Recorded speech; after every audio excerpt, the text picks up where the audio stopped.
बहुत समय पहले की बात है। एक गांव में दो किसान रहते थे। एक का नाम था सुरेश और दूसरे का नाम मोहन। दोनों बचपन के दोस्त थे और उनके बीच गहरी दोस्ती थी। सुरेश एक बहुत ही मेहनती किसान था जो हर दिन सूरज उगने से पहले अपने खेतों में काम करता था। दूसरी ओर मोहन थोड़ा आलसी था और अपना ज्यादा समय आराम करने और गपशप करने में बिताता था। राधा, मैं खेतों पर जा रहा हूँ तो मेरा खाना बांध दो, मैं वहीं पर खा लूंगा। आज खेतों पर थोड़ा ज्यादा समय लग जाएगा। जी, मैंने आपका खाना पहले से ही बांध कर रखा है। ये लीजिए आपका खाना, समय निकाल कर खा लीजिएगा। अच्छा ठीक है, मैं जाता हूँ। तुम बच्चों को स्कूल छोड़ाना। आप बच्चों की चिंता बिल्कुल भी मत कीजिए, मैं उन्हें स्कूल छोड़ दूंगी। आप बस अच्छे से अपना काम निपटाकर घर जल्दी आ जाना। अजी सुनते हो, खेतों पर नहीं जाना है क्या? सूरज सर पर आ गया है, उठना नहीं है क्या? इतना सारा काम पड़ा है और तुम अभी तक सो रहे हो। अच्छा ठीक है, अब मुझे उठने तो दो। हाँ ठीक है, मैं खाना लगा देती हूँ। आप जल्दी नहाकर आ जाइए, इसके बाद खेतों पर भी जाना है। सारा काम ऐसे ही पड़ा हुआ है पूरे गांव में। सिर्फ हमारे यहाँ ही देर से फसल आती है, सिर्फ आपके अलसीपन की वजह से। अब बस भी करो, सुबह से सुना जा रही हो। चला जाऊंगा, जा रहा हूँ नहाने खाने में। बस ये दाल चावल ही है, कोई सब्जी नहीं बनाई क्या? अजी सब्जी तो तब बनाऊंगी ना जब आप काम करके कुछ पैसे लेकर दोगे। पिछली बार जो फसल बिकी थी उसके अब थोड़े बहुत ही पैसे बच गए हैं, जिसमें ये दाल चावल ही खाने को मिलेगी आपको। अगर सब्जी खानी है तो जल्दी फसल उगाए। इसको बोलने से अच्छा तो मैं ये दाल चावल ही खा लेता। अच्छा ठीक है, तो मैं खेतों पर जा रहा हूँ।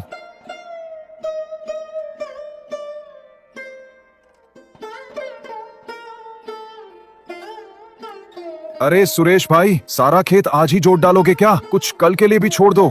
हाँ मोहन भाई, बस थोड़ा सा ही खेत बचा है, उसे भी आज ही जोत दूंगा ताकि कल से मैं अपने खेत में बीज बो सकूं। कितनी कड़ी धूप है, इतनी कड़ी धूप में तो बहुत मुश्किल होगा काम करना। एक काम करता हूँ, थोड़ी देर आराम कर लेता हूँ, फिर आराम से खेत जोत दूंगा।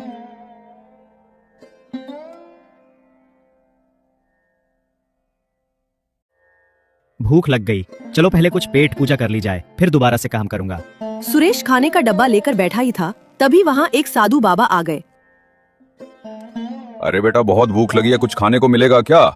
साधु महाराज, आज मेरे पास ज्यादा कुछ खाने को नहीं है। ये मेरी पत्नी ने रोटी सब्जी और धनिया की चटनी बनाई है, खा लीजिए। यहाँ सुरेश के पास कौन आया है? कोई सा महाराज मालूम होते हैं। चलो चलकर देखा जाए। प्रणाम साधु महाराज। खुश रहो बेटा, तुम्हारा कल्याण हो। महाराज, मैंने आपके लिए आसन लगा दिया है, आप यहाँ बैठकर खा लीजिए। पर बेटा, तुम्हारा खाना मैं खा लूंगा तो तुम क्या खाओगे? आप मेरी चिंता मत कीजिए बाबा, मैं थोड़ी देर में घर जाकर खा लूंगा। आप ये खाना खा लीजिए।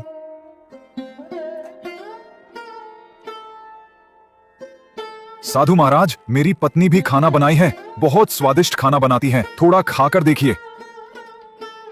मेरी भूख शांत करने के लिए तुम्हारा बहुत बहुत धन्यवाद। धन्यवाद की कोई जरूरत नहीं है बाबा, ये तो हमारा परम सौभाग्य है कि आपने हमें अपनी सेवा करने का मौका दिया। बाबा, आप तो बस हमें आशीर्वाद दीजिए कि इस बार हमारी फसल बहुत अच्छी हो और हमारे परिवार को सुख शांति मिले। तुम दोनों को मेरा आशीर्वाद। किसान हमेशा सफल होता है, लेकिन आज मैं तुम्हें कुछ विशेष देना चाहता हूँ। साधु महाराज अपनी झोली में से कुछ छोटे छोटे बीज निकलते हैं और उन्हें सुरेश और मोहन को देते हैं। साधु महाराज, ये किस चीज के हैं? क्या ये कोई विशेष फसल के हैं? ये कोई साधारण बीज नहीं है, ये जादुई बीज है। इन्हें अपने खेतों में बो दो, तुम्हें वही देंगे जो तुम बहुत ज्यादा चाहते हो। हम आपकी इस मुलाकात के लिए बहुत आभारी हैं साधु महाराज। मैं इन्हें बहुत अच्छे से देखभाल करूंगा और इन्हें रोज पानी दूंगा। लेकिन ये जादू है तो हमें इतनी मेहनत करनी है कि क्या जरूरत है? ये बात हमेशा याद रखना, जादू उसके लिए काम करता है जो उसकी कदर करता है। ये बीज अपने आप में शक्ति रखते हैं, लेकिन अगर तुम इन्हें सही देखभाल नहीं दोगे तो तुम्हें इनसे कुछ भी नहीं मिलेगा। हर दिन इन्हें प्यार और मेहनत से सिंचना, तभी ये फल देंगे। जी महाराज, हम आपकी बातों को समझ गए हैं। हम इन्हें बीजों को रखेंगे और इन्हें बहुत प्यार से सींचें। अच्छा बेटा, तो अब मैं यहाँ से प्रस्थान करता हूँ। साधु से जादुई बीज प्राप्त करने के बाद सुरेश और मोहन अपने घर लौट रहे थे। तभी रास्ते में दोनों आपस में बात करने लगते। मोहन, ये जादुई बीज बहुत अनमोल है। साधु महाराज ने कहा है अगर हम इन्हें प्यार और मेहनत से सींचें तो ये हमें बहुत कुछ देंगे। मैं तो कल ही इन्हें जाकर अपने खेत में बोने वाला हूँ। लेकिन ये जादू है तो हमें इतनी मेहनत करने की क्या जरूरत है? मुझे नहीं लगता कि रोज पानी देने से कोई खास असर होने वाला है, खुद ही उग जाएंगे और फल देंगे। मोहन, साधु महाराज ने साफ साफ कहा था कि प्यार और मेहनत के बिना कुछ नहीं मिलेगा। ये बहुत जरूरी है। लेकिन इनका पूरा फायदा उठाने के लिए हमें इनकी देखभाल अच्छे से करनी होगी। मैं कोई भी जोखिम नहीं लेना चाहता, इसलिए मैं तो इन्हें बहुत अच्छे से सींचूं और इनकी बहुत देखभाल करूंगा। इसके बाद दोनों अपने अपने घर की ओर चल पड़ते हैं। दोनों घर पहुंचकर सारी बात अपनी अपनी पत्नी को बताते हैं। जी, ये तो बहुत अच्छी बात है। भगवान की भी इस समय हम पर बड़ी कृपा है, तभी तो आपको साधु महाराज मिले। राधा, तुम सही कह रही हो। वो साधु किसी भगवान से कम नहीं। उनकी आंखों में एक अलग ही तेज था। जैसा साधु महाराज ने कहा है, मैं वैसा ही करूंगा। मैं इन्हें बीजों की खूब सेवा करूंगा। अरे वाह, तो बहुत अच्छी बात है। अब हम बहुत मेहनत करेंगे और बहुत अच्छी फसल लगाएंगे और हमें बहुत सारे पैसे मिलेंगे। अजी, आप बस इंतजार नहीं करिएगा, आप कल सुबह ही जाकर इन्हें बीजों को लगा देना। हाँ रेखा, ये बीज कहीं भाग नहीं जा रहे हैं। कल सुबह ही खेतों में जाकर इन बीजों को लगाऊं।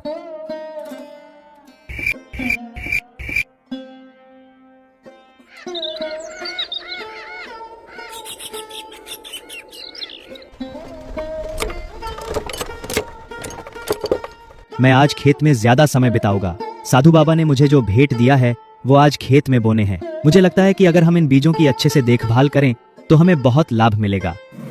जी, ये तो बहुत अच्छी बात है। ये लीजिए आपका खाना, समय निकाल कर खा लीजिएगा। क्या आप अभी तक सो रहे हैं? आज खेतों में बीज रोपाई करनी है और आप अभी तक सो रहे हैं। जल्दी उठिए, आपने बताया था ना कि साधु महाराज ने आपको जादुई बीज दिया है। जल्दी उठिए। हाँ हाँ रेखा, उठ रहा हूँ। मुझे सब याद है। तुम क्यों मुझे बार बार याद दिला रही हो? चलिए जी, आप ऐसे निश्चिंत होकर सो रहे हैं, मुझे लगा भूल जाएंगे होंगे। नहीं, मैं कुछ नहीं भूला हूँ। मुझे सब याद है। तुम खाना लगाओ, मैं नहा कर आता हूँ।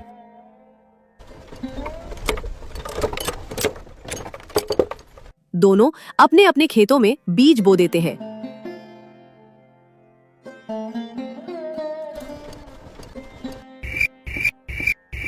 जी, खेतों का काम अच्छे से निपट गया ना?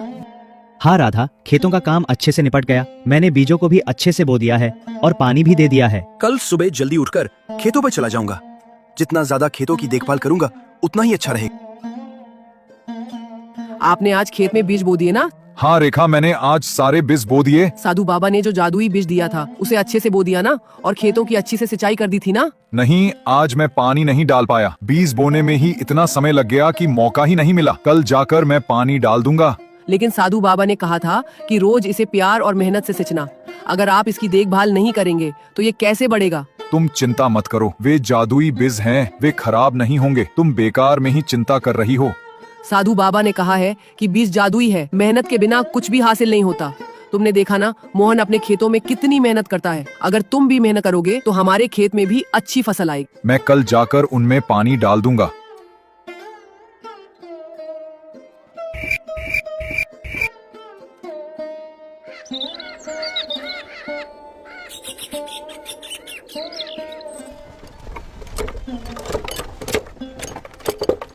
सुरेश ने अपने बीज को खेत में बो दिया और हर दिन उसमें पानी देने लगा और उसकी देखभाल करने लगा।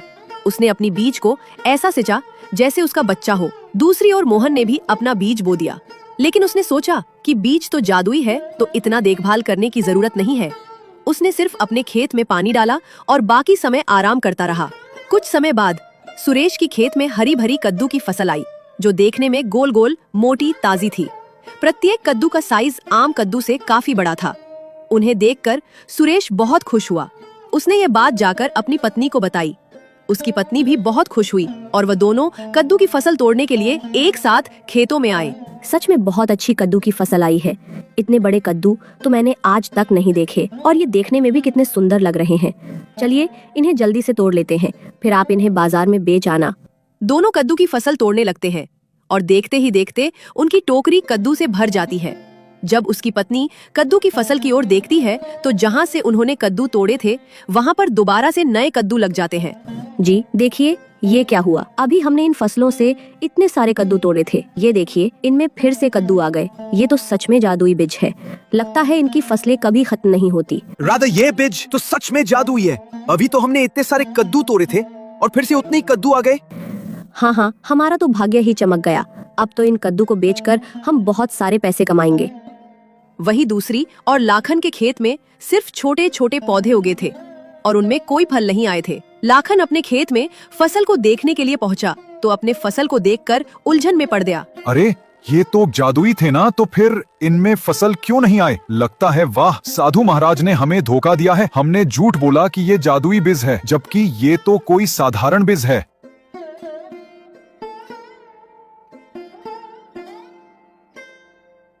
तुम्हारी फसल इतनी सुंदर कैसे हुई? लगता है वो साधु महाराज ने मुझे नकली बीज दिए थे और तुम्हें जादुई। दोस्त, साधु महाराज ने हमें जादुई बीज तो दिया था, लेकिन उन्होंने कहा था कि उनको प्यार और मेहनत से सिंचना होगा।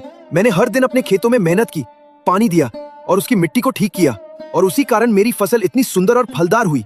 और तुम्हें तो मैंने कभी खेतों में अच्छे से काम करते हुए देखा ही नहीं, तो शायद इसी वजह से तुम्हारी फसल इतनी अच्छी नहीं आई। मोहन को अपनी गलती का एहसास हुआ। सुरेश ने कद्दू को बेचकर खूब लाभ कमाया। वहीं दूसरी ओर मोहन को पछतावे के अलावा कुछ भी नहीं मिला।